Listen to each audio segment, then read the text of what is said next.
Let's do it. Let's do this thing, right? How we doing? It's been a minute. Has it not? It has definitely been a minute. It's been almost 2 weeks since the last stream. I'm finally getting over one of the worst colds I've had in at least a decade. I think on the last stream I had mentioned that my birthday was coming up. And Christmas, obviously, was coming up.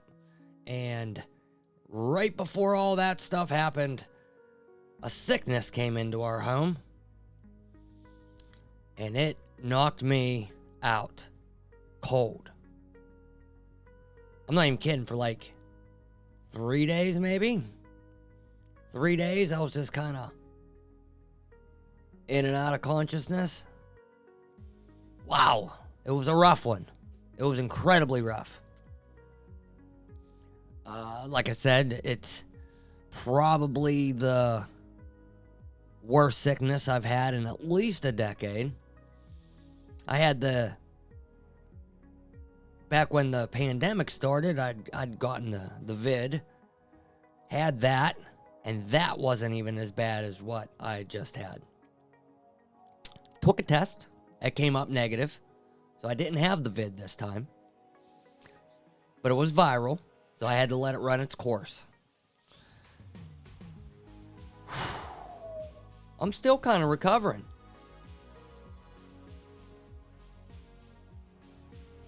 See, I just had to mute there for a moment, because I still have a little bit of a cough.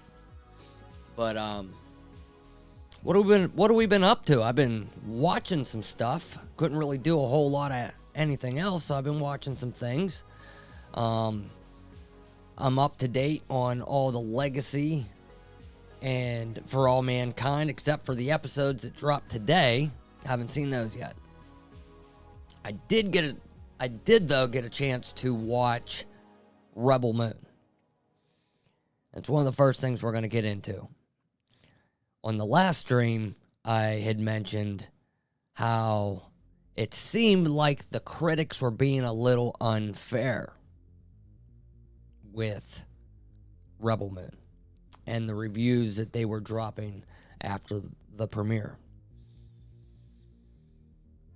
And it saddens me to say this, but they were right. It wasn't good. It wasn't that good of a movie. At all. Not that good of a movie. Currently, this is as of right now, critic rating is at 24%. Makes sense. And the 62% audience score obviously tends to be a little bit higher. But, geez, where to start? It wasn't good. There was too much slow motion. Not enough character development.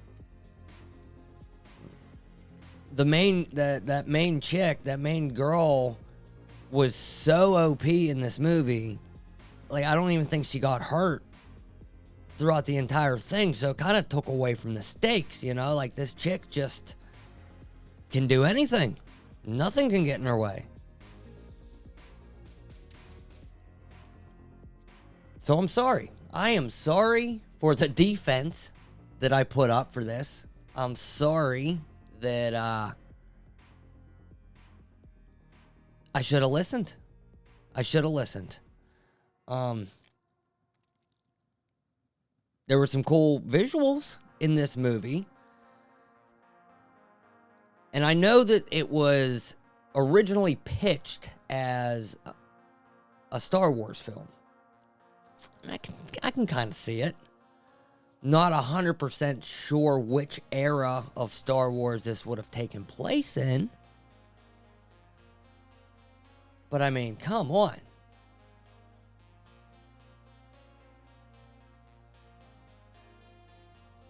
Snyder, notoriously addicted to slow motion.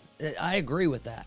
has reached his zenith by making an entire movie out of a montage. The slow motion in this movie was too much. It was too much. I could have done without probably half of the slow motion that he implemented in this film. What was the runtime? 2 hours and 15 minutes. You probably could have cut this thing down to an hour and 45 easily by getting rid of some of the slow motion. Every single action scene in this movie was slow motion. And when done right, it could be cool. You know, I've said before, like Sucker Punch, it had a lot of slow motion, and I really liked that movie.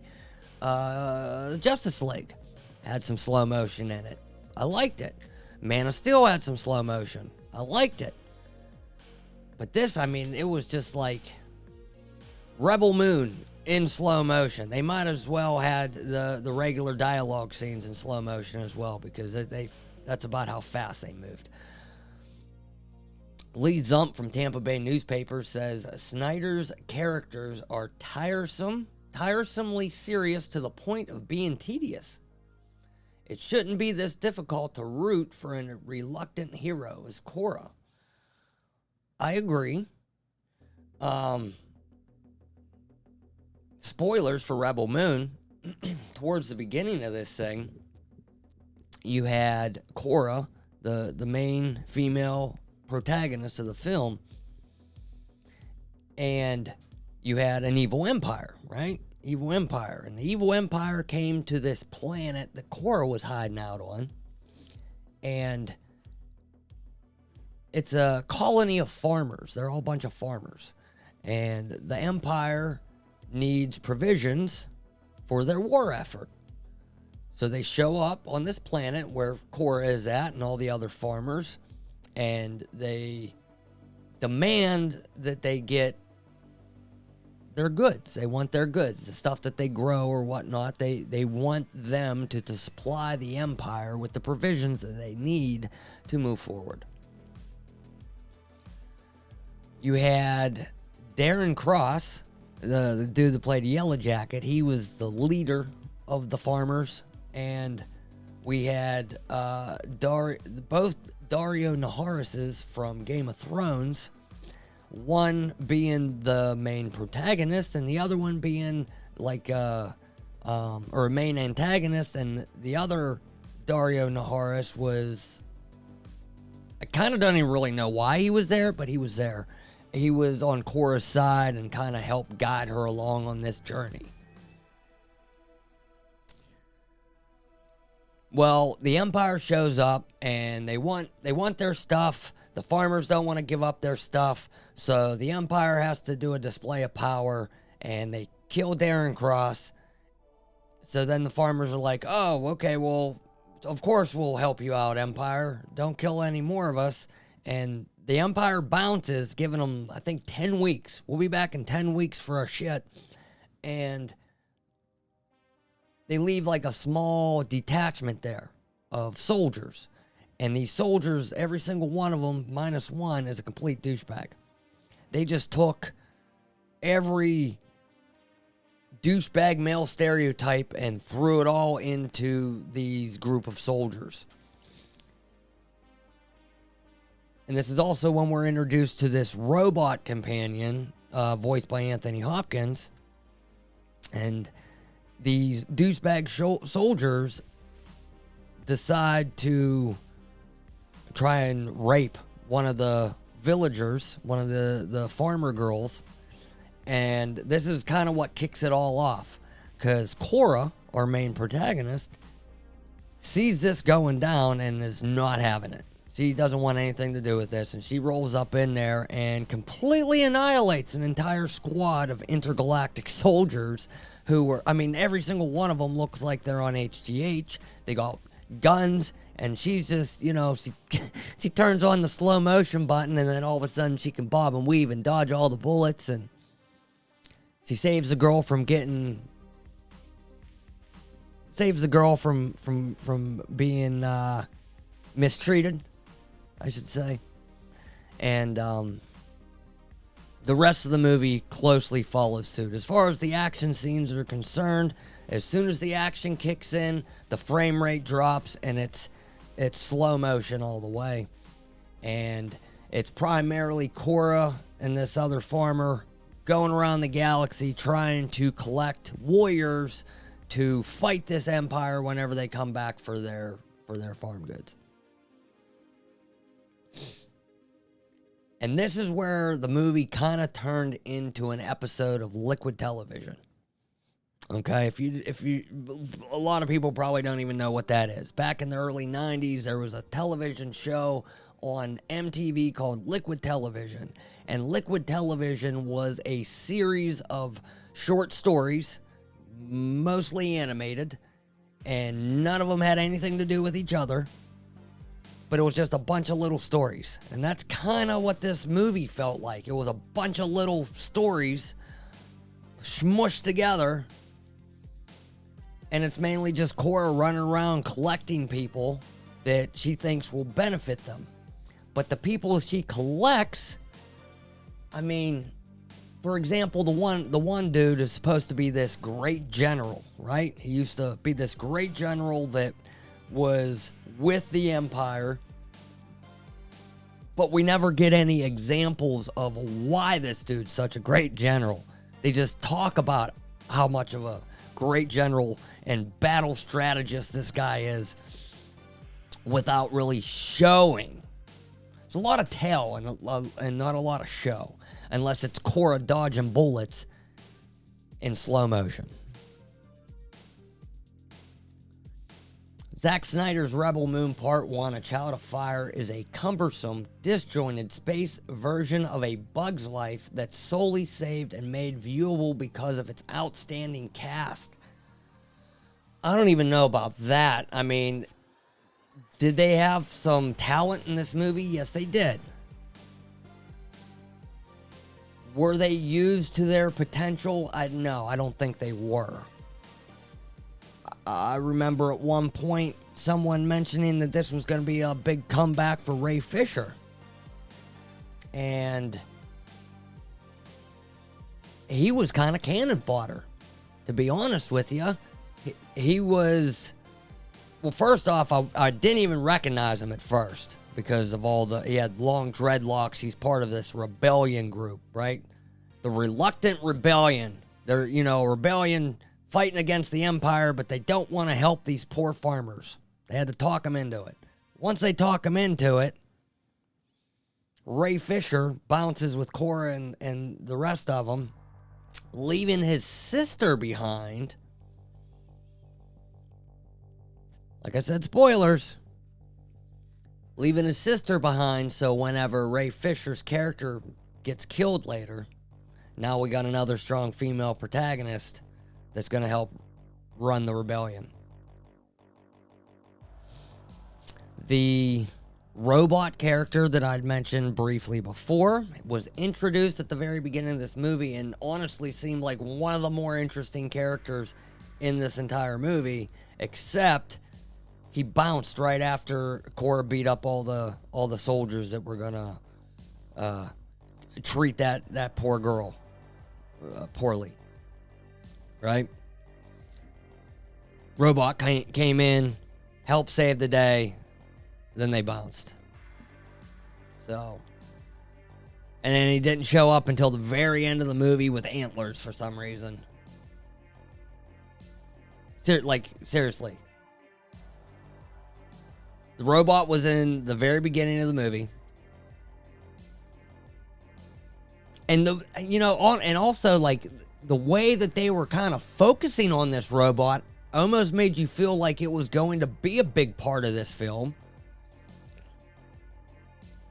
But we don't see him. We don't see him again until the end. So, and it's just like a quick shot. Like right before the credits roll, this fucking robot shows up with antlers and I don't know. I feel bad for defending this thing. Honestly, I feel bad for defending it because I am a Zack Snyder fan. I usually like the majority of his films. But, I mean, I don't even think this so-called director's cut that's supposed to come out will save this thing.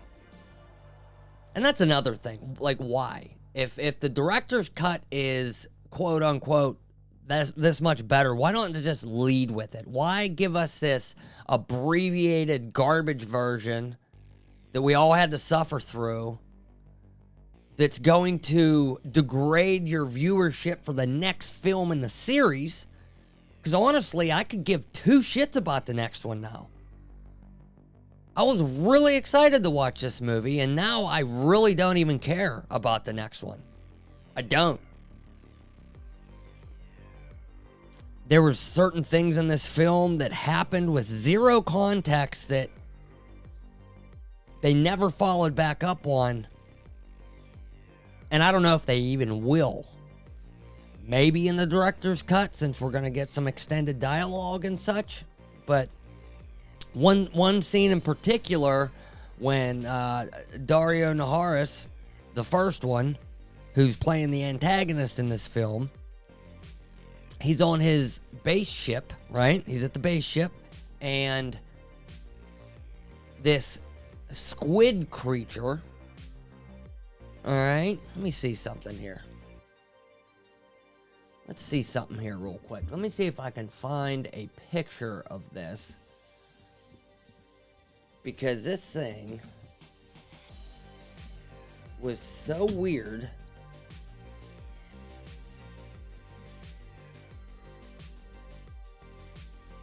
I probably won't be able to find it. And that's okay. That's okay. Ooh, I know what I'll do. I know what we'll do. I know what we'll do. Watch this. Hang tight. Three of us. Where is this stupid movie? Where is this dumb thing? Rebel Moon Part 1, A Child of Fire. Let's turn the volume off. Okay. I need to find this fucking squid creature, because this thing shows up and it wraps all over the dude. Okay. Wraps all over this dude, and then they cut, never to return to it. And like, it kind of reminded me of Dune, like something from Dune, you know, like the Baron Harkonnen. He would go into that bathtub, right? There we go. He would go into the bathtub, and with that weird goo. There we go. So, here's Dario Naharis 1, okay? And this squid creature is just wrapping all up over him, right? He got these weird scars where the suckers go, okay? And he doesn't even acknowledge that this thing is wrapping up all over him.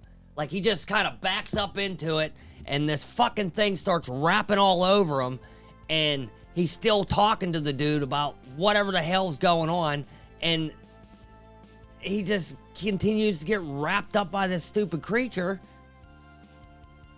And he's talking his shit. Like, I don't get it. And then that's it. They cut. They go to something else. They move on. Never to mention this thing. They don't mention it whenever it's happening. What is it? Why is it wrapping up all over this guy? Does it give him powers? I don't know. I don't know. Ooh. Hold on. I just got a message from my brother. It really sucks to me, blah, blah, blah, blah. On something, I'm gonna tell him, hey, I streaming right now on Twitch. How about that? I wonder if I can get the link real quick. Hang tight. Hang tight. There's nobody here anyway, so it don't matter. Just gonna find this link, right? What the hell is the link?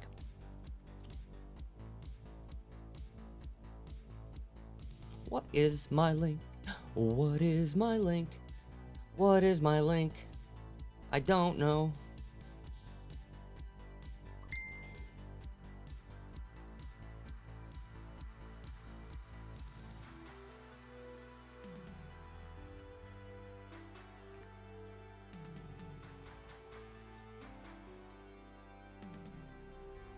All right. Totally derailed. It's okay.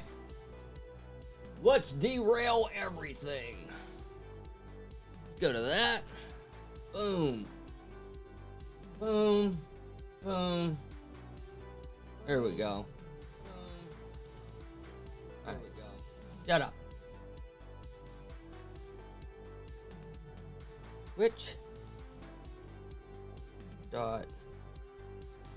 TV. Backslash FNA.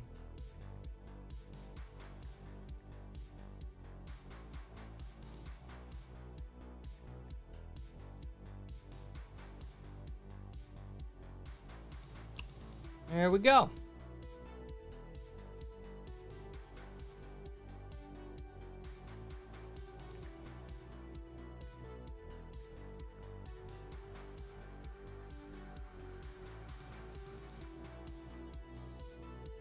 Bop, bop, ba-da-da, bop. Come on by. Come on by.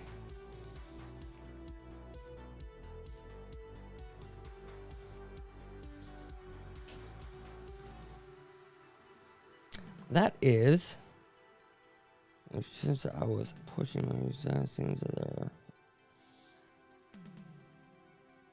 Yeah, Twitch is a good one.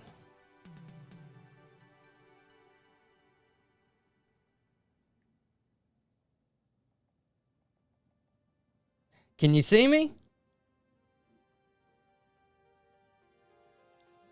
Are you on here? Are you on here? Are you on here?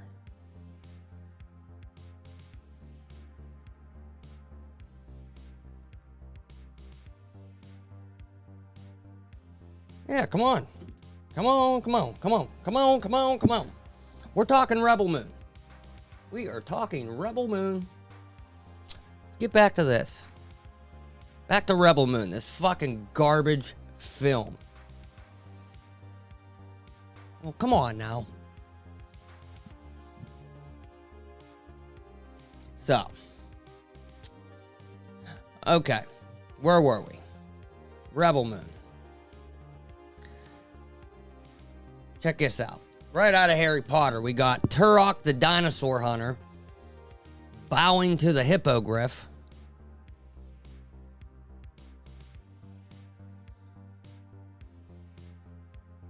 Half bird, half horse fucking thing. I don't know.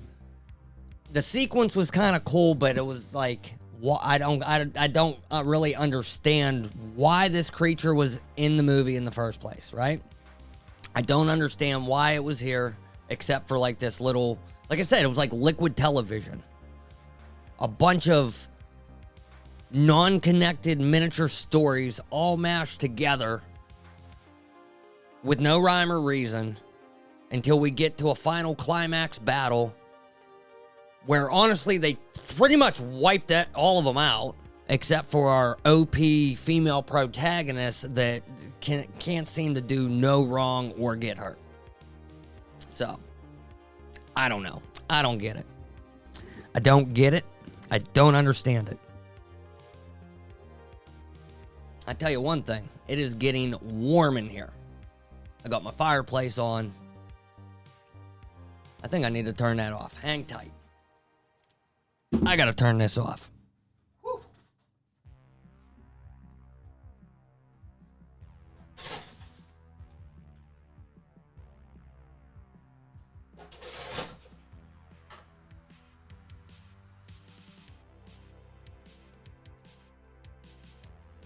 Yo. Yep. Hold up.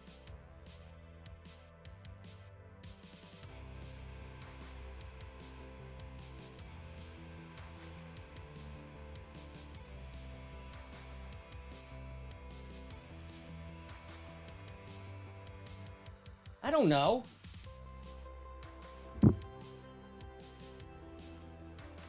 So my wife is getting ready to beat the meat. So if you hear some pounding in the background, she's out in the kitchen beating meat. Right? She's a meat beater.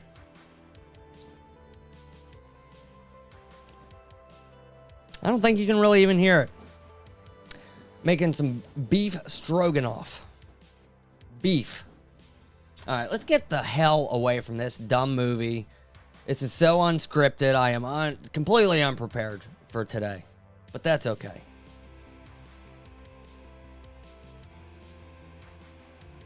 Where the hell is this?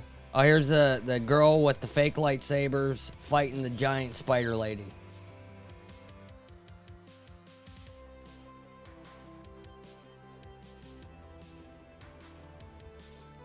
That is Jenna, I forget her last name. She's been in quite a few Zack Snyder films. She started in Donnie Darko. She was in Donnie Darko as well. She played the girlfriend. So, alright. I'm done with Rebel Moon, man. Like I said, I'm not even excited for the next one that's going to be coming, I believe, in April. And then, from what I understand, 4 to 6 months after the second movie comes out is when we're getting part 1 again, but the director's cut version. And then 6 months after the second one comes out, we'll get a director's cut of that version.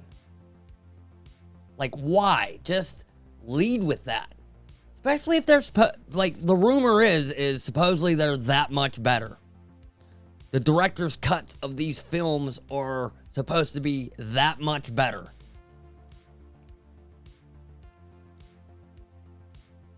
Garbage. Garbage.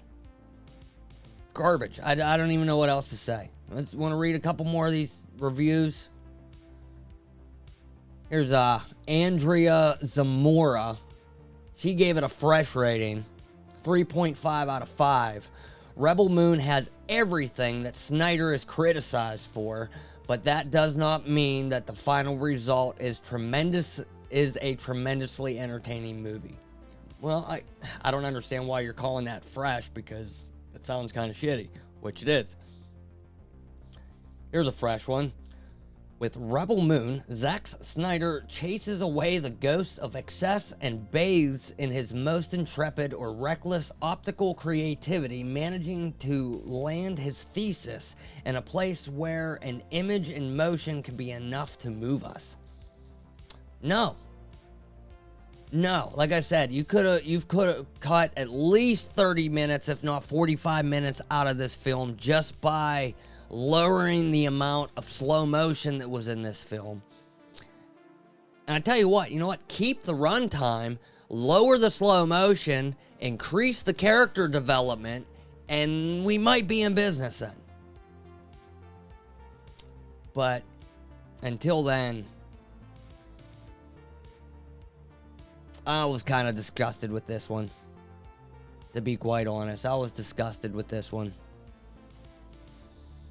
24% audience, or 24% critic score, 62% audience. Fucking terrible. Gone. Now, as I was saying, I've been sick here recently. And whilst I was sick, I was watching a few different things. And one of the things I watched was this documentary called Attack of the Doc. I believe it was produced by Chris Gore. He had a lot to do with it. Chris Gore was part of, it's about Attack of the Show. It was a weekly series that was on G4 TV, back when G4 TV was still on and back when G4 TV was good. And this basically goes over the rise and fall of not only G4 TV, but mainly Attack of the Show. Attack of the Show was kind of their, well, I mean, not kind of, it was their flagship show. Kevin Pereira, Olivia Munn, nerd news on a daily basis. And I mean, this was back before YouTube had, was what it is now, what Twitch is what it is now. This is where you would go to get your nerd news. You would go and watch Attack of the Show. And I know I watched almost every single episode when this thing was on. Unfortunately, through some corporate acquisitions, that's what ultimately led to the downfall of G4 the first time. It was, from what I understand, they talk about it in the doc a little bit. It was pretty much one guy. There was one guy in a very high position that was not a fan of the show, and whenever the station, or not station, but network was acquired, he was all over, like, just, we got to get rid of it. And they basically slowly pushed him out of the way. It was kind of fucked up how they went about it. They slowly pushed him to the side and turned the channel into something else. It went from G4 to, I believe, Esquire. It was like the Esquire network. It was supposed to be some network for the modern man, and it didn't even rise. That whole network failed before it even got off the ground. So, let's check out this trailer.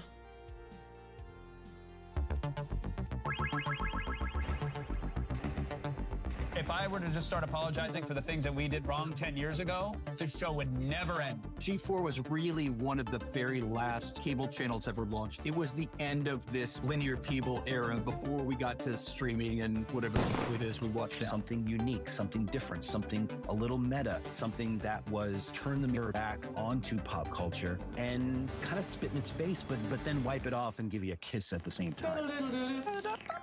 So good. It was such a good He show. was a TV host who was also a production assistant on another show. Oh, nice molester stash. You do know who that is, right? It's Shia LaBeouf, Transformer Kid. No, it's you.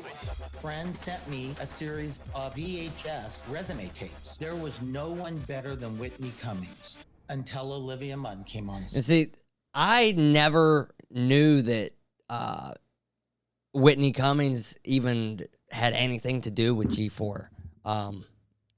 If you're not sure who she is, she's a huge stand-up comedian now. I mean, she's got her own podcast, and she appears in movies and TV shows, and she has her stand-up routine, and incredibly funny. If you watch any, like, the Joe Rogan stuff, she'll show up with the Joe Rogan and all them crew here and there. But Hello, Governor. I am Olivia Munn. She delivered amazingly. We dumped a bunch of snakes on her. Wow.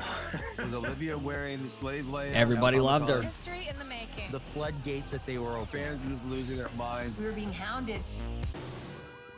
It was also kind of subversive 4chan dark comedy. We did Yep. stuff that would not fly. Go for power, girl. You're a whore. Also, more susceptible to getting AIDS. And then from there, the wheels were off the bus. Got another light bulb, right? I mean, you can't get away with this stuff anymore. They wouldn't even entertain the idea of airing anything that like this on a primetime network. Right before we went live, Kevin No had way. just shown me 2 girls, 1 cup. Sex with dragons is one of God's special mysteries. I spent 8 years researching space dragon sex. Not all of those things that happened on the show I don't swallow with Kevin. would be Nope. acceptable by today's standards. What was her? What was production Oh, what was her busty? She was a superhero, and her superpowers were her tits. She lives in a fucking cabin in the woods now, I did a lot of on-camera like some drinking. fairy I tale hear from looking every cabin. 2.7. You should be dead. People will look at a broadcast back then and think, ooh. Nope, Oh my. there's no way, no way they would get away with any of this nowadays. Yeah, directed by Chris Gore. Okay. That he had he had one of the guys from the original show do some music for this documentary, and that last song that he was playing there, Can't Do This No More, it's a pretty good song. Pretty good stuff. Okay, that's the same thing I think we just watched. Trailer. Yeah. If I were to Now, the entire documentary is available on YouTube. That's where I watched it. Also available on Amazon and anywhere else you can rent stuff. But like I said, as of right now, you can watch it on YouTube with ads. And it's worth a watch. It's about an hour and a half long. And it's incredibly well put together. And if you're a fan of G4, the original G4 and Attack of the Show, then this is a must watch. Absolutely, 100%, no doubt about it. Need to watch it. And, yeah, Attack of the Doc. Incredible show. You know what? That reminds me. When I used to watch this show, okay, they had a segment. Oh, what was it called?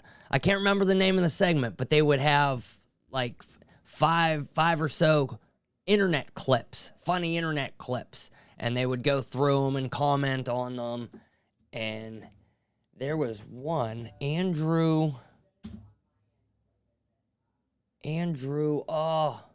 with the markers. Andrew Lee. This is my fucking single. That's it. Oh my goodness.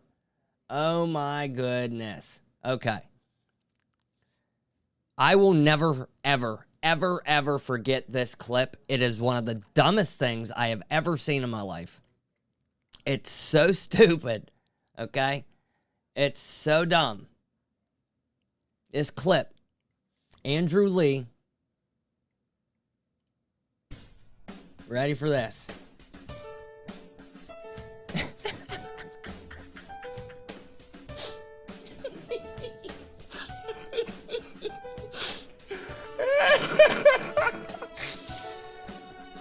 Oh, God.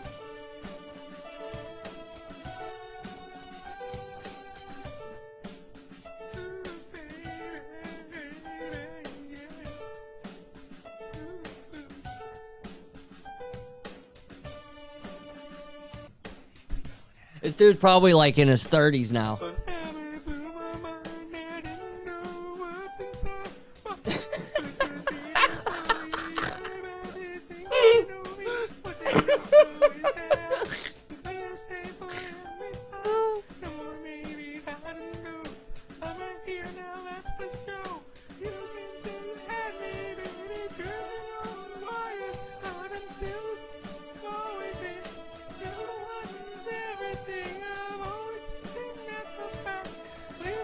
One of my favorite clips of all time. It's so dumb. This is my fucking single.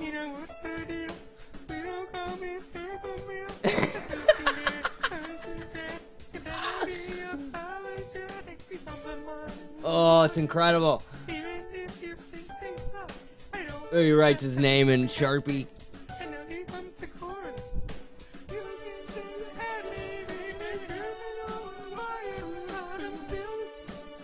Genius. I love it. I think it's incredible.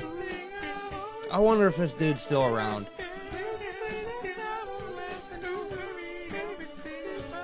So bad.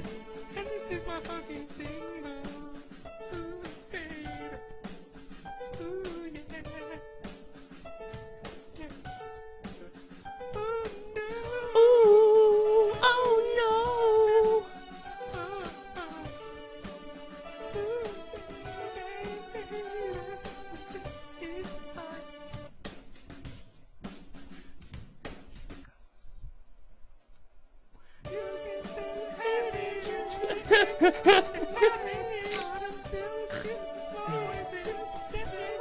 Oh, it's so fucking stupid. There it is. There's Monica. This is my fucking single.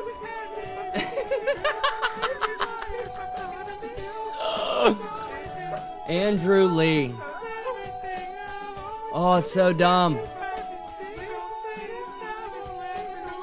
They played this on Attack of the Show back in the day, and that's where I found this. Most favorite clip ever. Are you the one in here? Are you in the room? Oh, okay. Okay. That's cool. There was hold on.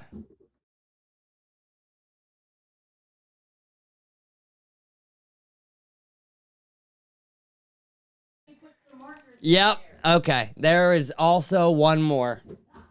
There is one more we gotta find here. Andrew Lee, body heat.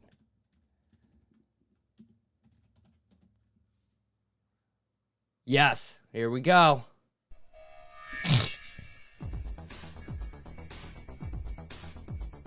Here we go. It's so weird. The beat's kind of good though. Hey, I thought so. And if you want to get down, just say way-oh. And then when I move the super smooth. Yeah, I'll see someone who don't belong. Here's like I see you dancing and I see you looking at me like I want you. And maybe, yeah, I do too. I want the number so we can have fun and make this last forever. Cause it's now and then. Oh, baby, take some time to make it work. I gotta think this out. All I gotta do, I wanna show myself. Doing with the crowd.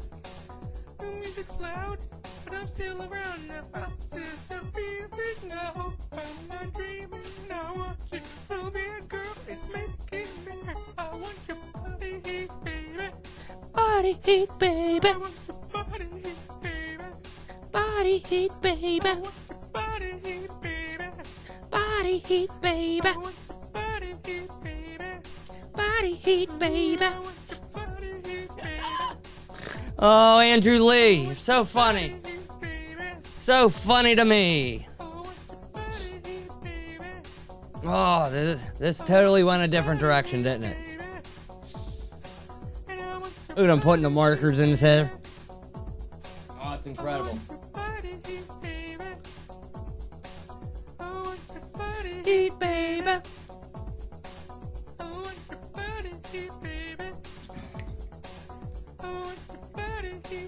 Oh my goodness. This is probably, what, 2010? Somewhere in there maybe? 2011, 2012?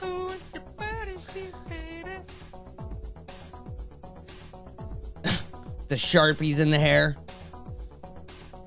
He's like, oh yeah. And he made Attack of the Show. He was on Attack of the Show. It was absolutely incredible.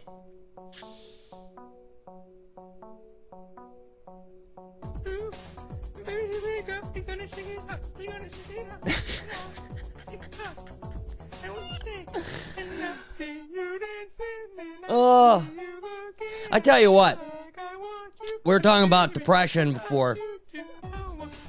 This is instant depression cure right here. Just watch this, dude, for 2 minutes. You'll be good. And you just might get this song stuck in your head.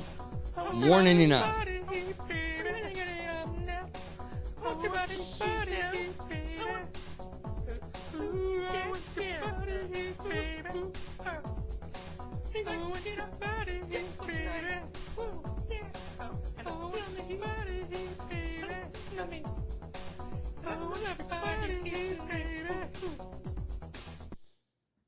All right. That was that. And this I have not seen, so let's give it a shot. Skin flute.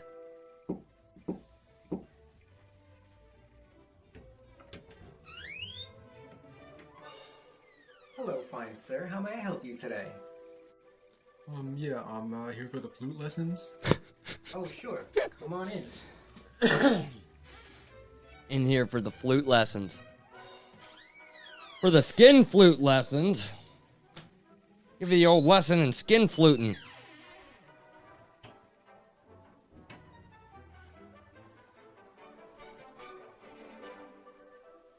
Just take a seat with the rest of the class over there, and we'll begin shortly.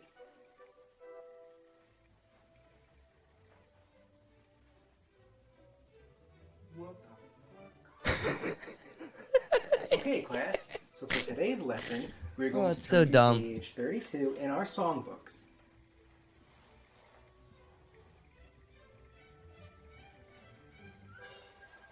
And we will be playing the flute to Andrew Lee's This Is My Fucking Single. Oh boy. I dig it. Let's put this over here. Get in position. Ready, stance.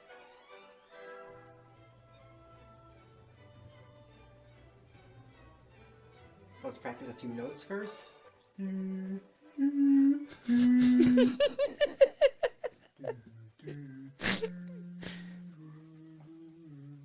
Hey, I didn't tell you to play those.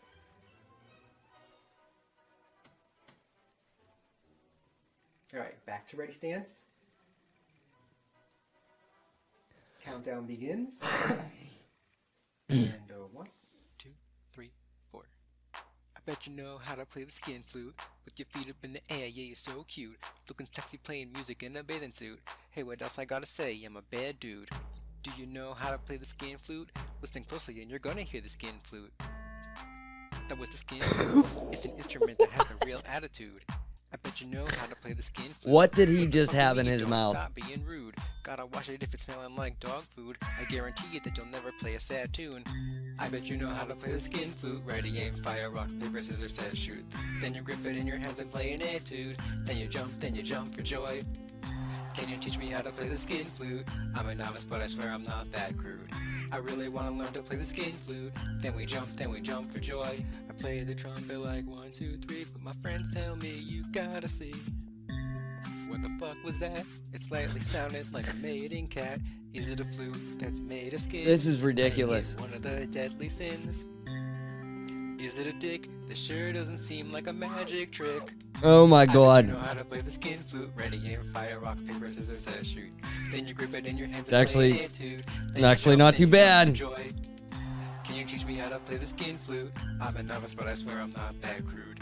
I really want to learn to play the skin flute. Oh Then we my jump, god, then is we this jump for silly. joy. I soar like a bird and sing like a bee, 'cause playing the skin flute sets me free.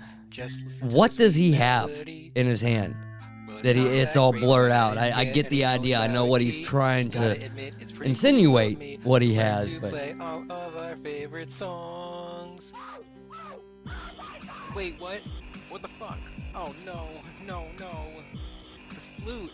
you dropped the skin flute. The flute is cursed. Oh man, how did this happen? Oh god damn it. Oh. Here goes nothing. Here I go. Now I know the secret of the skin flute. You put your legs in the air, shout, don't shoot. You gotta look good, so bring a 3-piece suit. Just like that, I'm a bad dude. Do you know how to play the skin flute? Listen and I'll show you how to play the skin flute. Play it hard, it'll make you look real cute. It's an instrument that has a real attitude. I bet you know how to play the skin flute. Ready, aim, fire, rock, paper, scissors, and shoot. Then you grip it in your hands and play an etude. Then you jump for joy. I can teach you how to play the skin So flute. silly. I'm a novice, but I swear I'm not that crude. So silly. Learn to play the skin flute. Totally derailed here, but that's okay. I bet you know how to play the skin flute. Ready, aim, fire, rock, paper, scissors, set, shoot. Then you grip it in your hands and play an etude. Then you jump for joy. I can teach you how to play the skin flute. I'm a novice, but I swear I'm not that crude. You really ought to learn to play the skin flute. I really thought you knew how to play We're gonna the skin find Man on a flute. Buffalo after this. Man on a Buffalo.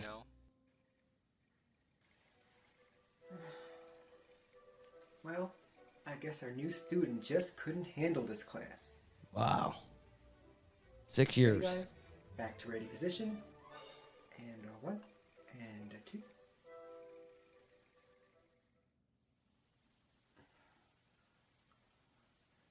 Andrew Lee, the kingdom. That's it. Just one video. That's it. That's all we got. That's all we got. All right. That was fun. That was fun.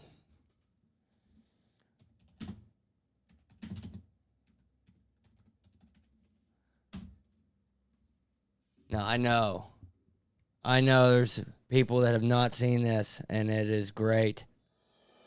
It is absolutely fantastic.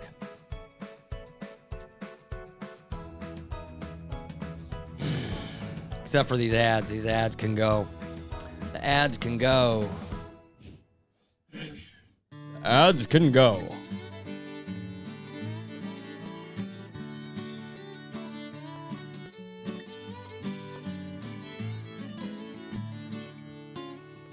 One day the guy on a buffalo, and down in the forest. seen a bear, and he thought to himself, "Oh man, I gotta get away from the bear. Hope he don't chase. Oh no, he's gonna chase me. Oh no, I better just turn around." Round and chase him back. Guess what? I'm on a buffalo. Guy on a buffalo. Guy on a buffalo. On a buffalo.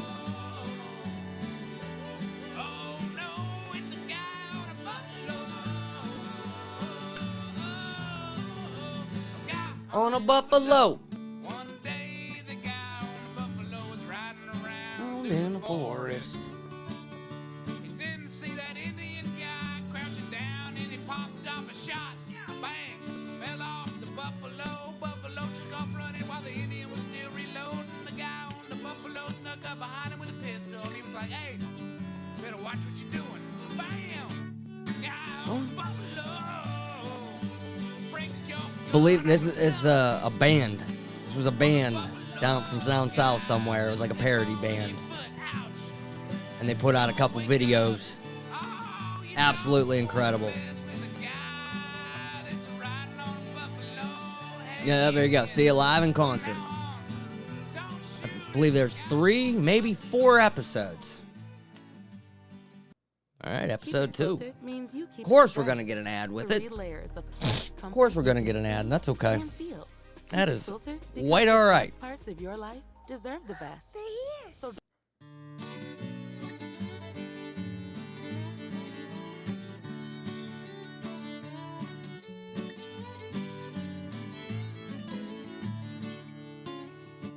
One day the guy on the buffalo hopped off to stretch his legs, walking the field. Hey, what's this in the weeds? It's a baby. Awesome. He put it in a saddle, hopped on, humped it up a hill and across the plain. Tried to cross a river. Not gonna happen, man. You're riding on a buffalo, member, but keep the baby afloat. Get ya, guy. Get ya. Buffalo. Gotta find your friend. She's bearing. Guy on a Buffalo. this baby. It's cheaper than adoption. Guy on a buffalo. You're welcome, lady. Gotta move it on to my buffalo. Guy on a buffalo. One day the guy on the buffalo walked off to do some hunting. The buffalo said, "No, don't do it, man, by yourself." Guy said, "I got this. I don't need you, buffalo. It's just a deer." And normally the buffalo would have his back, but he was chomping on some grass in the field. And just about the time the guy got ready to shoot, he straight up got mauled by a cougar. Where's my buffalo? And I need him. Oh, he's got problems of his own, I understand. Hey, guy on a buffalo, you're gonna have to just punch that cougar in the face. Punch that cougar in the face. And hey, Wolf, I got something for you. It's a kick from Buffalo. Hey, varmints, don't mess with the guy that's riding on Buffalo. Oh my God, I absolutely love it. We love it. Episode 3. My And another ad, of course. Children's Research Hospital. Don't forget those ads. No child should die in the Don't dawn forget of those life. ads. In 1984, a patient named There we go.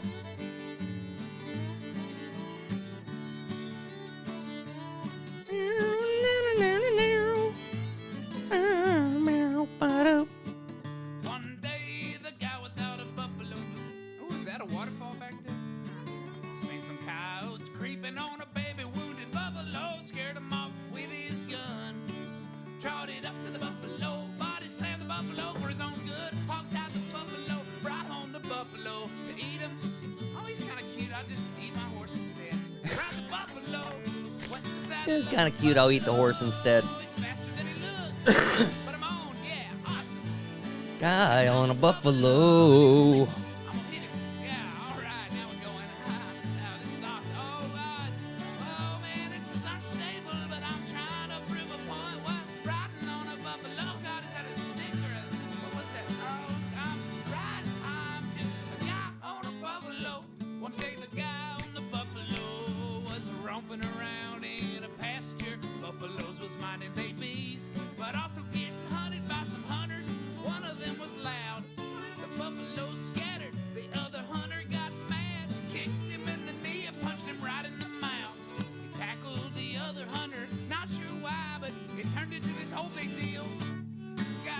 Buffalo.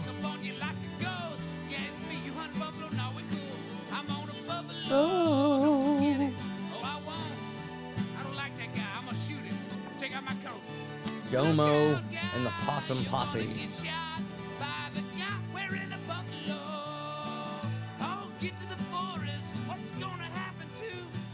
On a buffalo. And the last one. Might as well, right? Finale part 2. Rehab, vengeance, and what you have. Guy on a buffalo.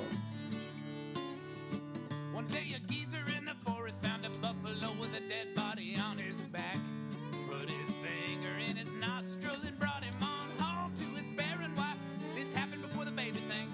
Put his pipe in his mouth and pulled the guy off. Buffalo took him in and fed him some soup. About 30 minutes later, the guy felt fine and he was like, "Oh, thanks, y'all. Gotta check on my buffalo. How you doing? I feel better already. Thanks, bearded guy. What's up with this raccoon, y'all? I love it. Dinner. Hope you like dumplings. Well, I do.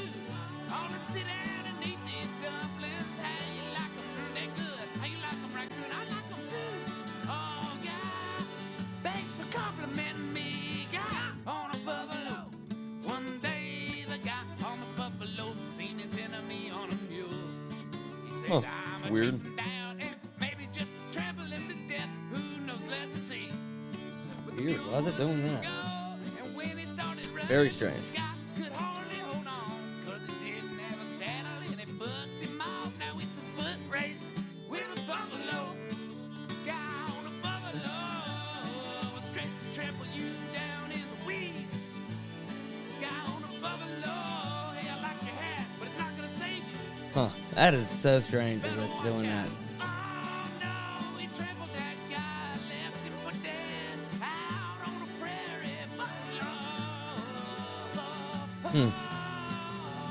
Guy on a buffalo. One day the guy on the buffalo went into town for some more revenge. Got a hot tip about the Crystal Palace and decided to go on in. He's thinking maybe them buffalo hunters who shot him was in there, and it turns out they is. So he started causing ruckus. Head for the hills, everybody. This guy is straight crazy. This guy's straight crazy. Oh, shoot your glassware. Yeah, guy on a buffalo shoot you Hello. in the gut. Not cool. And shoot you in the head and put a stove. Howdy, whoever thou may be. I see you here. You ever seen this before? You ever see this? Guy on a buffalo? That was the 4th episode of Guy on a Buffalo.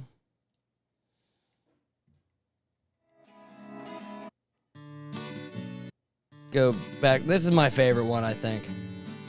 Episode 2. This is definitely my favorite. We're going to watch this one again real quick. Because whoever you are in here, I know you may not have seen it. The guy on the buffalo hopped off to stretch his legs. Walking the field. Hey, what's this in the weeds? It's a baby. Awesome. He put it in a saddle, hopped on, humped it up a hill and across the plain. Tried to cross a river. Not gonna happen, man. Not gonna happen, man. But keep the baby afloat. Get ya. Get ya. Guy on the buffalo. Gotta find your The cougar part's coming. The best part. Hey, you want this baby? It's cheaper Cheaper than adoption.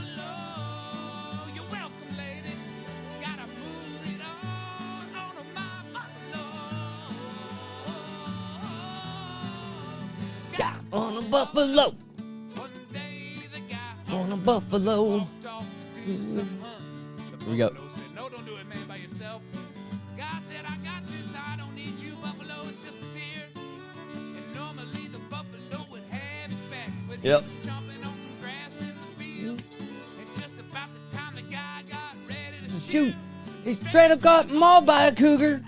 where's my buffalo? When I meet him, oh, he's got problems of his own, understand? Hey, guy on a buffalo. That fucking the cougar is tearing into that guy.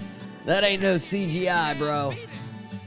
They had a big trained cat for that. And that buffalo actually just kicked a wolf. I don't think they could safely say that no animals were harmed in the filming of this. But that's okay. That is quite all right. Guy on a buffalo. First time I seen that, I was doing my apprenticeship.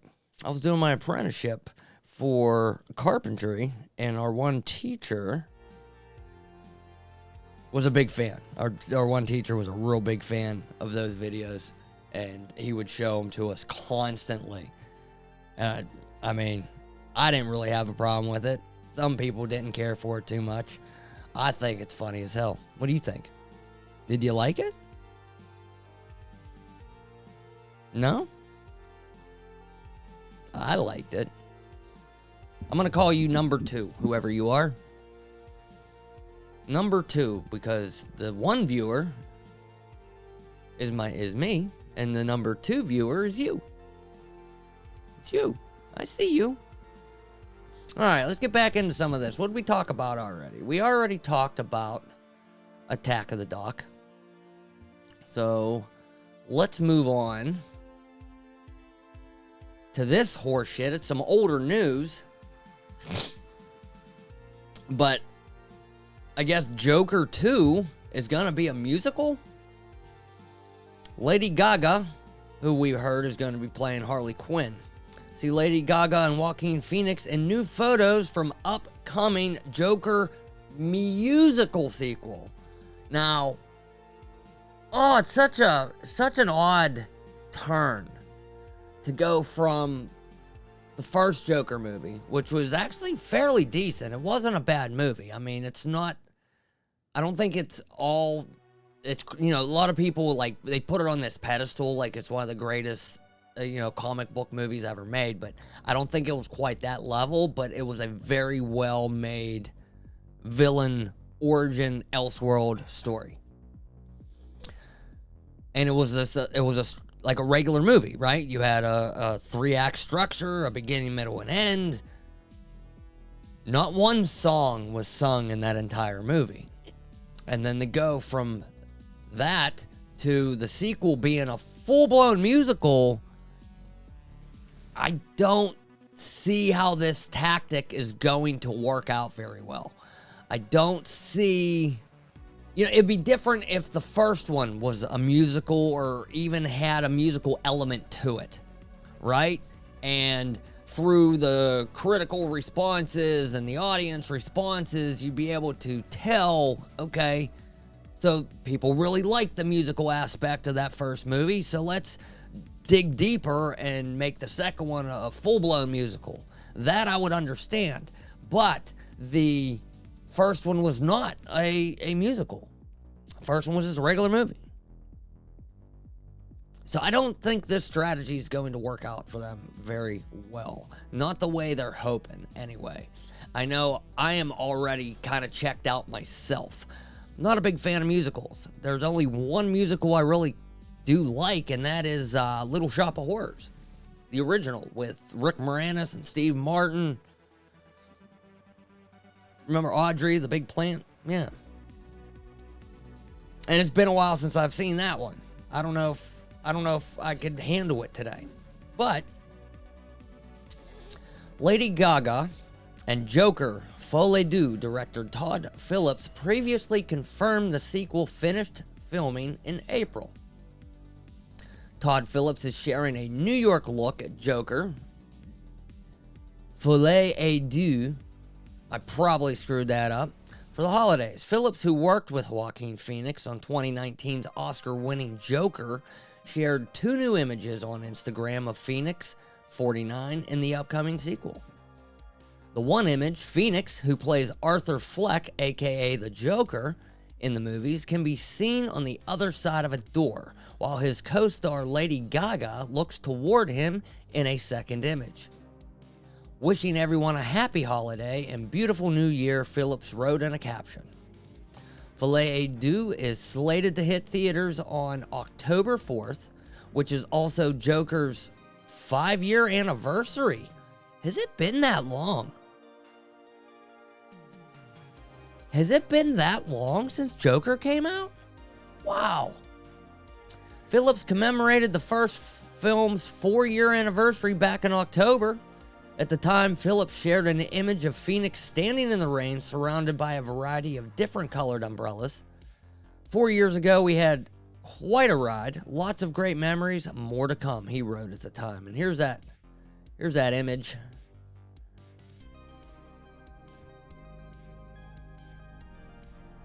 Jesus. Here's the image. Looks like a penitentiary cell of some sort, with Phoenix sitting inside. And I know the first one of the theories was that everything was happening in his mind, right? Like, none of the events in the movie actually happened. It was all happening in his head. I don't know. Joker set box office records upon its release in 2019. A sequel was officially confirmed in June 2022. The same month, people confirmed Gaga, 37, was in talks to play Dr. Harley Quinn, though the character is expected to take a different form than the one played by Margot Robbie in Suicide Squad, Birds of Prey, and The Suicide Squad. The first Joker movie allowed Arthur Fleck, a struggling party clown and stand-up comedian who turns violent and inadvertently aspires a citywide riot in Gotham as he takes on the Joker persona. While the sequel storyline remains unclear, it will be a musical. And here's another image of them standing on the infamous steps from the first film that Arthur Fleck, Joaquin Phoenix's Joker, had danced up and down multiple times. I'll probably give it a shot. I mean, honestly, I'll give it a shot, but has Joaquin Phoenix ever been in a musical? I don't know. I don't know. But yeah, I'm not feeling it. I am not feeling this at all. There's another image. Lady Gaga is Harley Quinn. Now, from other things I've seen her in, she's not a bad actress. And obviously, she's a hell of a singer and performer and artist. And if they are going the musical route, it makes a lot more sense on why she was cast to be Harley Quinn. I just don't see it, man. I really don't. I really don't see. I mean, my biggest hang-up, I think, is the whole, this is the second film in the series, and you're going from a non-musical movie to a musical movie. I think that's kind of hanging me up a little bit. Odd. Fucking odd. And that's it. That's a wrap. Thanks to these two, plus the entire cast, and the best crew that the film industry has to offer, from top to bottom, Phillips wrote in a caption, "Gonna crawl into a cave now, edit room, and put it all together." That's a wrap. October 4th, 2024, we will be getting the Joker musical.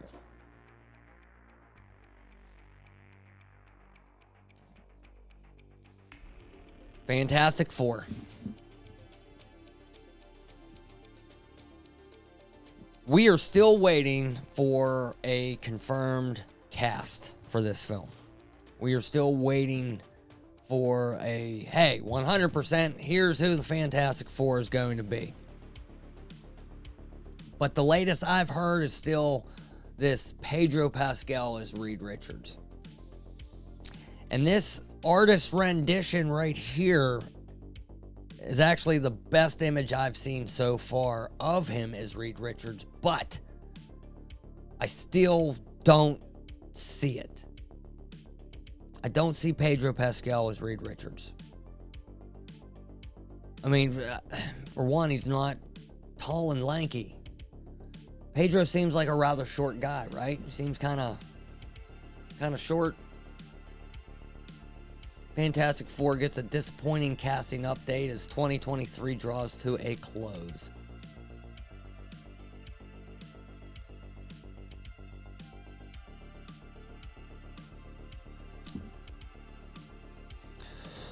Who Marvel Studios will cast as leads for the upcoming Fantastic Four reboot has dominated headlines this year, but as 2023 winds down, we have one final and somewhat disappointing update for you. Over the past year, we've been inundated with Fantastic Four casting rumors, and that is no exaggeration. Every couple weeks, we're getting rumors of somebody else in the lead to play these roles. As 2023 draws to a close, we have a good reason to believe Marvel's first family will consist of Pedro Pascal as Reed Richards, Vanessa Kirby as Sue Storm, Joseph Quinn as Human Torch, and Ebon Moss-Bachrach as the Thing. Joseph Quinn I like that casting. Joseph Quinn played Eddie in the most recent season of Stranger Things. A character that I didn't really care for at the beginning of the season, but by the end, obviously we all fell in love with him. Incredible arc for that character, and Joseph Quinn's portrayal of that character was also pretty good. As the wild card, outcast metalhead kid in the 80s. I like that. Ebon Moss-Bachrach as the Thing. I've seen images. Let me look him up real quick so we get a better look at this guy.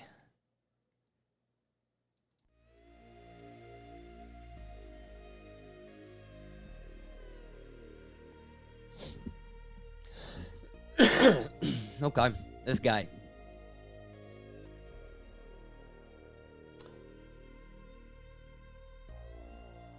This guy here, from what I understand, he is has Jewish heritage. The Thing is a Jewish man. So nowadays you can't act as something that you're not in real life. So they got a real Jewish practicing person to play a Jewish practicing person in the comics. So I don't have a problem with it as long as he can play the role. That's all I really care about. Black, white, red, green, Christian, Jewish, I don't really give a fuck. Whoever is put in these roles, I just want to see them perform the role. I want to see them do a good job in the role as the character. I have no doubt that Pedro Pascal has the chops. I mean, he's a phenomenal actor as well. I just don't see him as Reed Richards. I don't. I have a real hard time seeing him as Mr. Fantastic, as the smartest man in the MCU. I just don't see it. In terms of villains, Antonio Banderas, and I've heard this, Antonio Banderas could be playing Galactus, and Anya Taylor-Joy may be his herald, a gender-swap Silver Surfer. Now, I've heard of two different things. She might not actually be playing the Silver Surfer, but she might be playing another character. which I also don't really have a problem with, you know. I'd like to see less of the whole gender swapping, you know. I just want to see good characters, good character development, good stories. I'm done with all the message shit that they're cramming in all these things. I'm just done with it. And I think a lot of people are done with it. The last several properties that the MCU has put out, whether it be on Disney Plus or in the theater, just haven't panned out because they stopped focusing on the story. They stopped focusing on all the connective tissue that we had in the first 3 phases of the MCU, right? They stopped focusing on all that and focus more on, you know, if we got enough females in the MCU. We've talked about this on the podcast before, you know. Not to say that there aren't female fans out there, but the majority of them are wives and girlfriends of dudes. Comic books, I mean, there's female fans out there. I get it. There's female artists and writers and all this stuff. But the majority of the fan base is being pushed aside, and that's why these films aren't doing as good as they once did, because of how much messaging is being crammed into all this stuff, right? Oh, and it's looking at least somewhat likely that Mads Mikkelsen is MCU's Doctor Doom, and I heard this recently, and I fucking hate it. Excuse my language, but I hate it. I don't want to see Mads Mikkelsen as Doctor Doom. He was already Caecilius in Doctor Strange 1.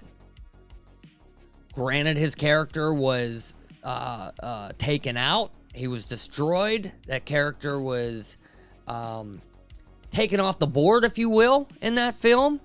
But we are in the multiverse saga. We can't get another Caecilius somewhere if we want Mads back. I mean, he's a good actor. I like the things he's in. But he was already Caecilius. And I know they've done it before, okay? I can't think of her name, but the lady that played Cersei in the Eternals movie also played Minerva in Captain Marvel. But Minerva had so much makeup, like she was a blue alien, right? Blue Kree alien. And Cersei was an Eternal with no extensive makeup. She looked like a regular human. And yes, I get it. Doctor Doom, he has his suit, right? He has a suit of armor. I get it. You're not really going to see his face once he puts the mask on. But I'm sure they're going to want to do some type of origin at some point, and we're going to see Mads Mikkelsen as Victor Von Doom, and your general audience is going to be like, didn't we already see this guy?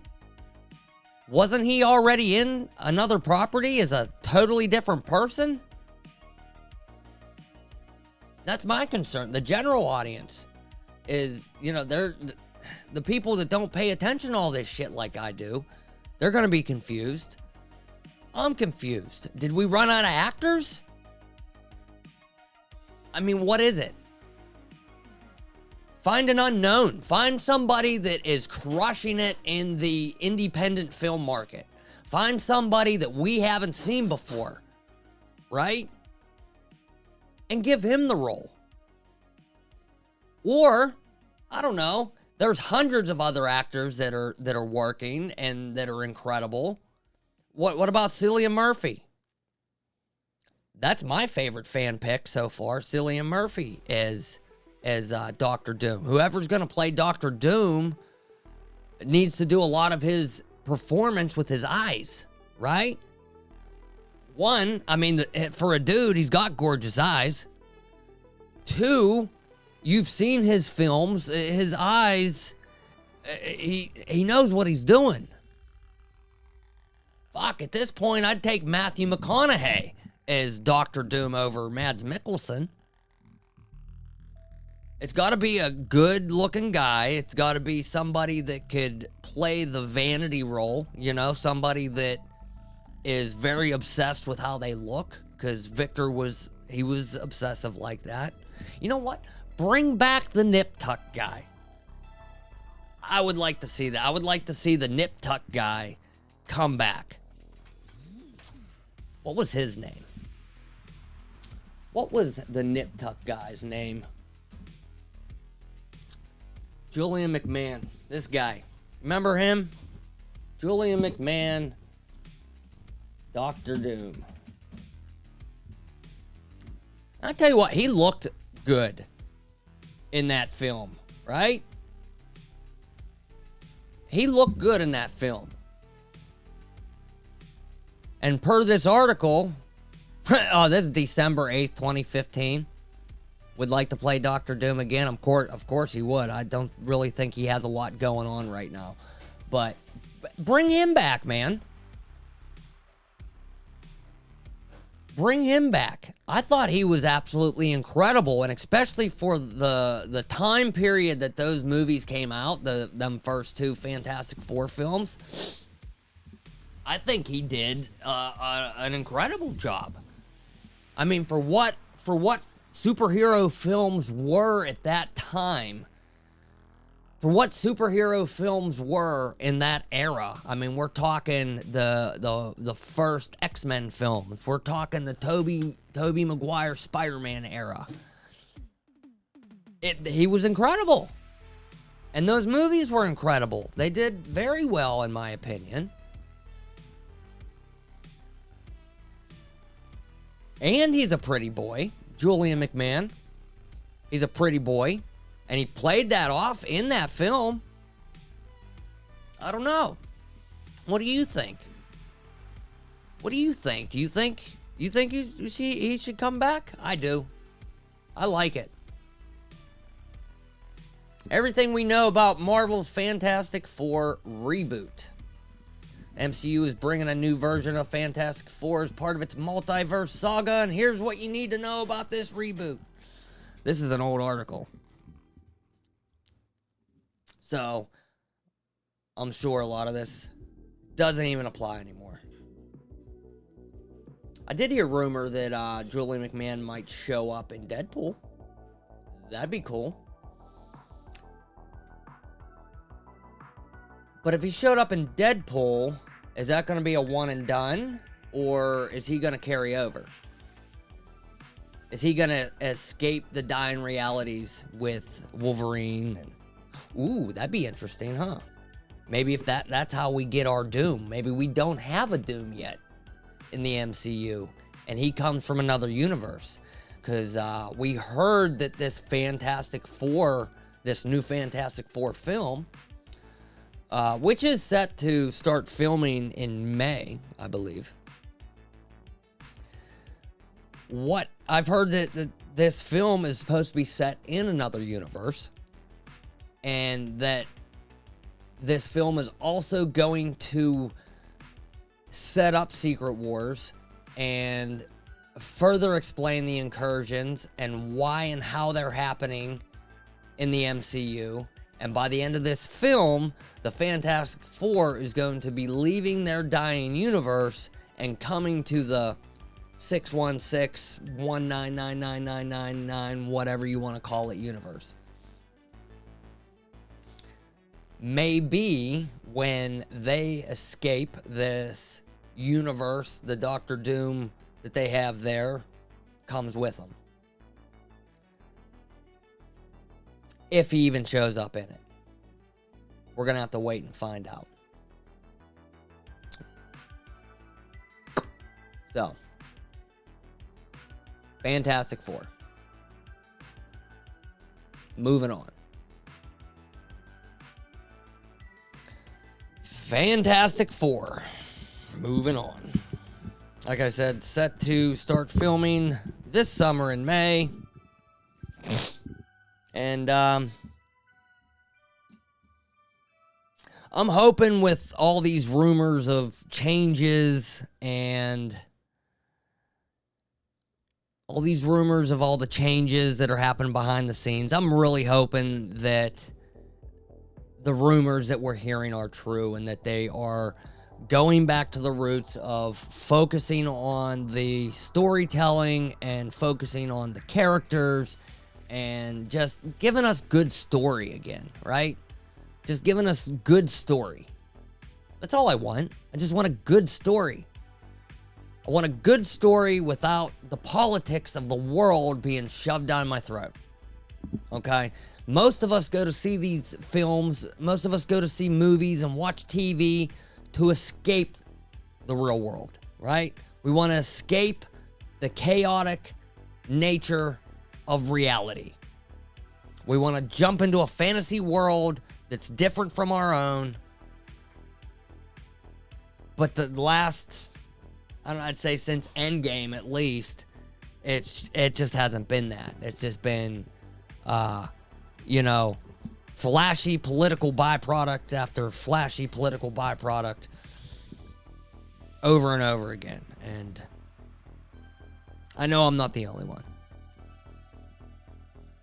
Now, this next quick story I wanted to go over real quick because I was kind of part of it. This morning when I got up, I hopped on Twitch, and there's a guy that I like to follow, Pirate Software. And this gentleman, Thor, he is a game creator. He made a game called Heartbound, which has a free demo on Steam. Check it out. It's kind of like an overhead Zelda type RPG / puzzler game. It's kind of neat. And this dude streams 8 hours a day, starting at 4 o'clock in the morning every single day. And he does game development stuff, which honestly, I don't really even care about. I like the dude's voice.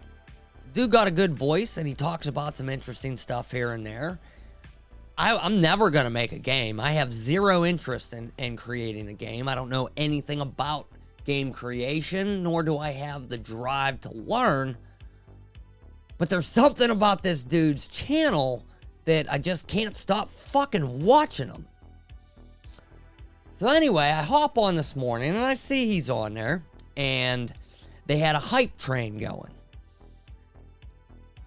And hype train, I don't fully understand how that works, but this train starts, and the levels increase by people purchasing subscriptions and spending bits, and the more money getting thrown at the stream, the higher level that the hype train goes. And when I jumped in, he was at like level 20 or going on level 20, maybe somewhere in there. And by the time that train was over, they had broken the world record. Blew my mind. I'd never seen anything like it in my life. I'm just watching money. Just watching money being thrown at the screen. Just money. Just wads of it. The top, do they have it listed here? The top subscriber purchased over 2,000 subscriptions in an hour. In a matter of an hour. And that's just one person out of, he had almost 15,000 people in the room at the time. And I mean, they were just throwing money. I got a free tier 3 subscription out of it. So now I can listen to the guy talk without ads. Awesome. Thank you to the gentleman that sent me, or gentleman or gentle lady that sent me that subscription. I really appreciate it. But like, even now, like as I'm thinking about it again, it just really, it's really impressive, and it kind of makes me sick at the same time. Just the amount of dollars just being thrown, and there's Thor just catching them and sticking them in his pockets. Unreal. New all-time record, 1,906%. 15,362 total subscriptions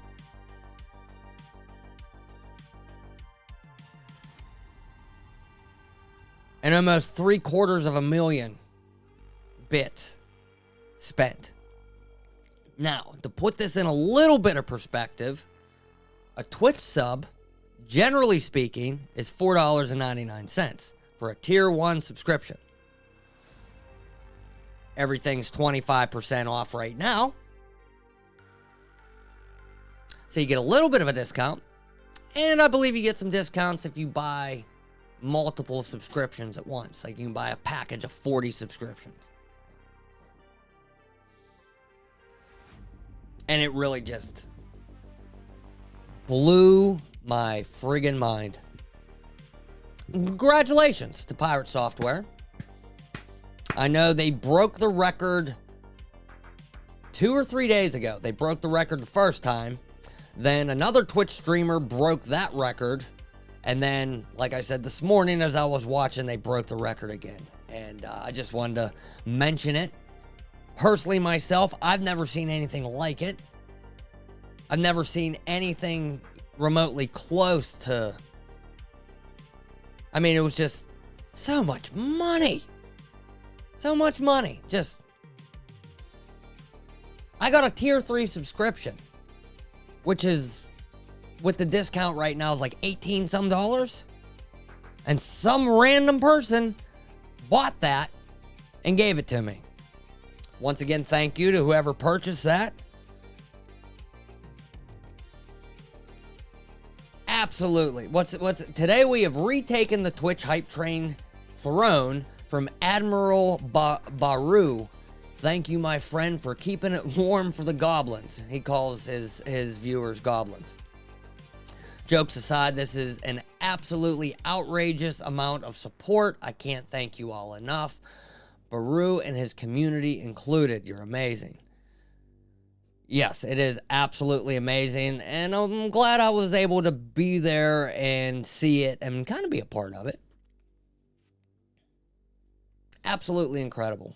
Pirate Software, and if you haven't seen them, go check them out. Like I said, myself, I'm not a game developer. Don't really have any interest in game development. I think it's kind of neat to see some of the behind the scenes on how things are made. But the dude got a voice like Howard Stern. It sounds... He got a good radio voice, so... Congratulations to Pirate Software. What's next here? This I came across this morning. I don't know if anybody has seen this, but at Ventura Boulevard in California flooded. And it was almost like something out of a disaster movie. Let's check this out. My psoriasis was all... Of course, some ads. Of course, some ads. That's okay. Cosentix helps real people find clear skin, and in psoriatic arthritis can mean less joint pain and help stop further joint damage. Wow, they're really gonna give us the full ad, aren't they? Look like eczema and an increased risk of infection. That's okay. We'll get through it. Tell your doctor if you have an We'll infection get or through it. symptoms, had a vaccine or plan to, or if IBD symptoms develop or worsen. This is pretty wild. Look at this. Ready?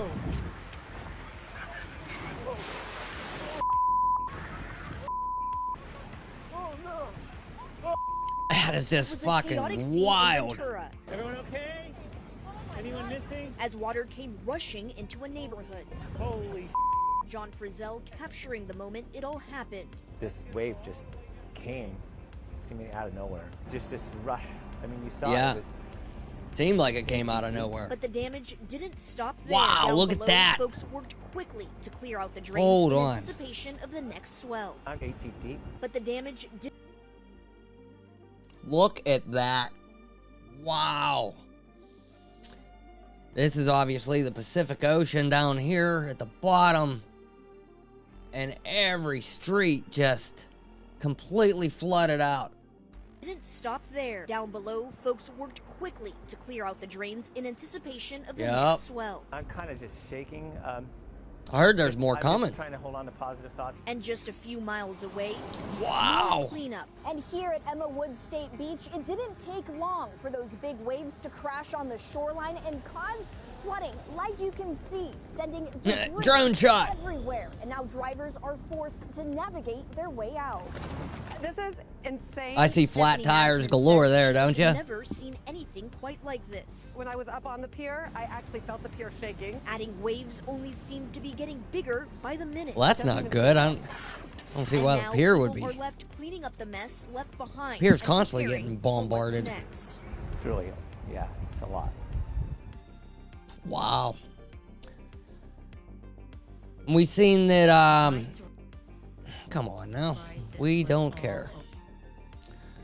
A series of powerful storms in the Pacific Ocean are driving towering waves into the California coastline, triggering flooding and posing a significant risk to people and structures along the coast. Monstrous 20-foot plus waves on Thursday crashed over seawalls and swept away and injured several people, forced rescuers, and sent a damaging surge of water through the coastal California streets. Dangerous waves continued to slam the coast on Friday, forcing beaches to close. All Ventura County beaches will be closed through New Year's Eve because of the 15 to 20-foot waves expected along the central and southern California coast through Saturday evening. So this is going to continue through the rest of today and tomorrow. Be safe out there. This picture here is wild. Look at that. And then here's the people trying to clean up the mess and dig out the drains to allow this water to go somewhere because all the drains clogged up instantly. Incredible. Massive waves attract surfers. Of course it does. Despite safety warnings, the massive waves are a welcome sight to surfers hungry to tackle the legendary swells at Mavericks Beach, about 25 miles south of San Francisco. Pro surfers and spectators flocked to the beach on Thursday for a competition at the site known for having some of the biggest waves in the world, CNN affiliate KGO reported. Local resident Ion Banner told the affiliate that surfers from Brazil, Tahiti, and Hawaii were out of the water. It's pretty gnarly. It's super big, he said. The waves looked absolutely massive, and it was everything that we expected, said Miguel Blanco, who told KGO he flew in from Portugal to surf the waves. It was really big. I'd say 40 to 60 foot waves. Look at that tiny little guy on there. Unreal. Unreal.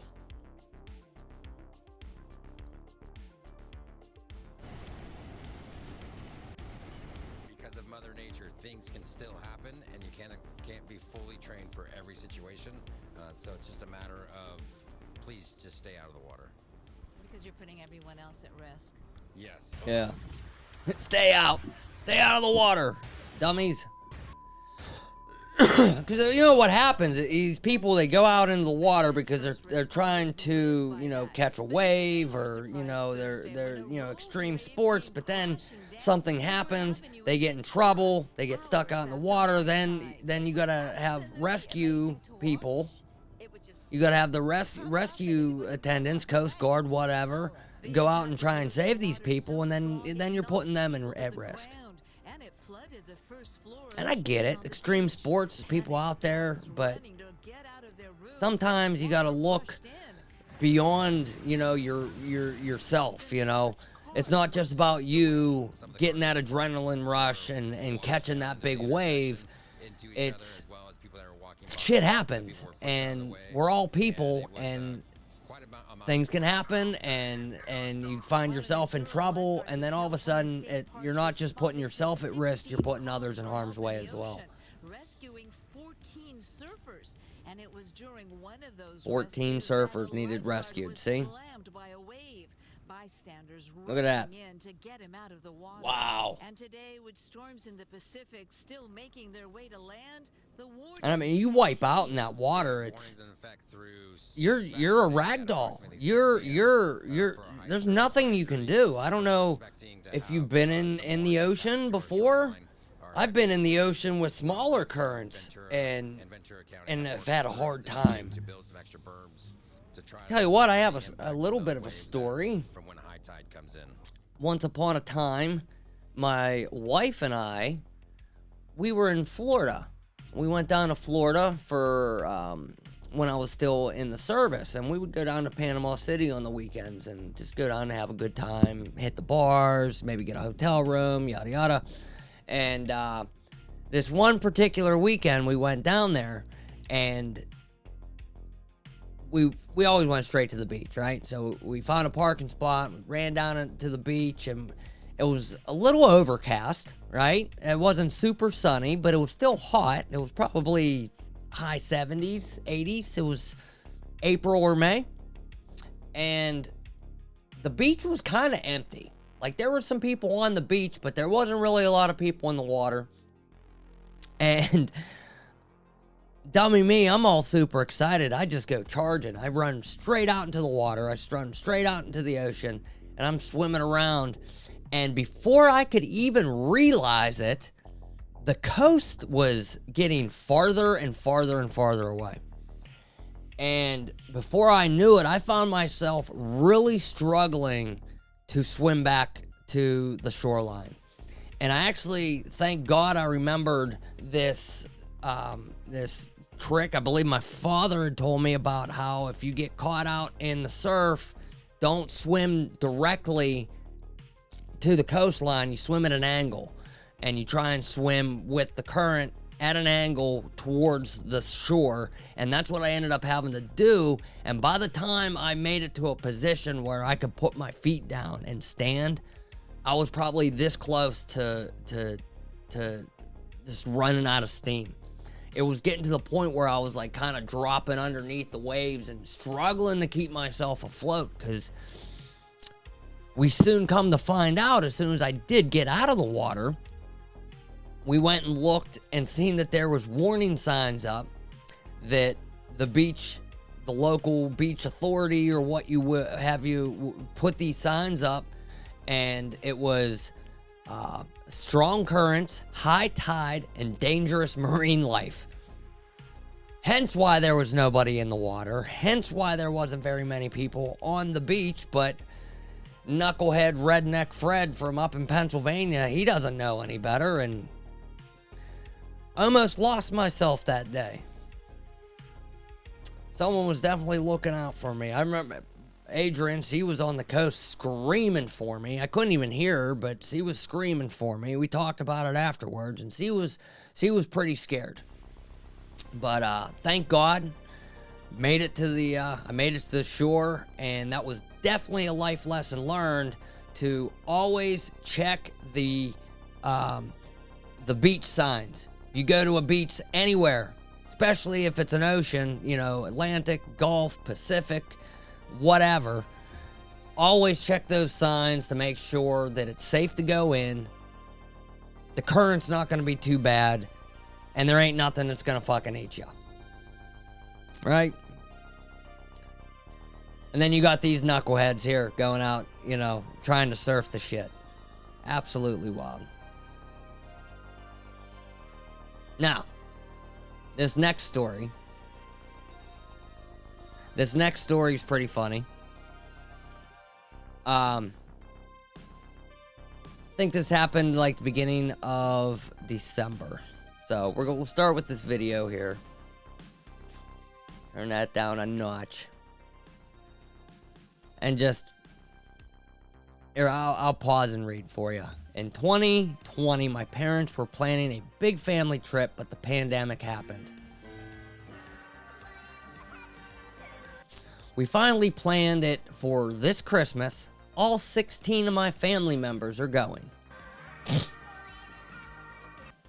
To save some money, my parents bought $10,000 of Disney gift cards to purchase our tickets and restaurant reservations.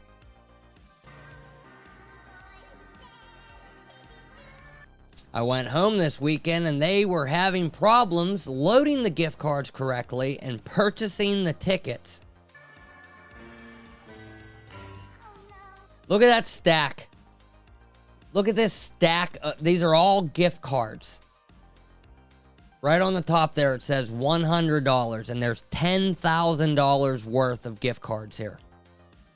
$10,000 worth.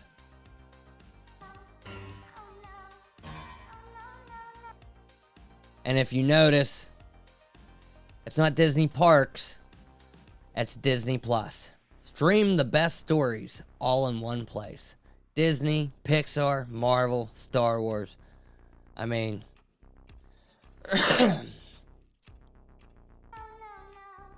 looks like a streaming ticket to me. Yep, we have 10K of Disney Plus streaming service. That's over 70 years of Disney Plus. We need help. It's not about the money, it's about getting the money in the right form. We leave in 6 days and the parks are selling out of tickets because it's Christmas. My mom is distraught, dad frustrated, and the kids worried we won't get into Disney. Anyone know of someone who can help? Thank you in advance. Also, Disney Plus, as a marketer, your gift cards need redesigned to be more clearly differentiated. Now, one thing they didn't show in this video is an actual Disney park gift card. So I don't know how similar that they may look, but that card that they showed, I mean, to me, clearly it says Disney Plus, but I could see an elderly person making the mistake. They might not even know Disney Plus exists. So there is some good news to this. Family purchases $10,000 in gift cards for Disney Vacation, only to realize they're for Disney Plus. And this first comment here, this was 10 days ago, less than 24 hours after that TikTok was posted. I guess Disney reached out to this family and they swapped their cards out for the gift cards that they were looking for. So, and that's it. That is it. That's it. That's all I got. That's all I got for now. I might hop in later. I don't know. We'll see. Maybe we'll play some games. Huh? I know I keep saying that, but never seems to pan out too good. Anyway, there's a bunch of news headlines that were very sloppily slammed together in a quick effort to just jump on here and talk to what? I think I had 3 randoms pop in here once or twice. So, progress, I guess. Baby steps, right? Baby steps. So, well, that's all she wrote. And until next time, I hope you're having a good day. If you did swing by, thanks for swinging by. I will be back. And tomorrow we're doing the podcast. So there'll be a new podcast this week. F&A Presents. Anywhere you listen and get your podcasts, we're there. And until next time, like I said, I hope you're having a good day, and I'll see you in the next video. See ya.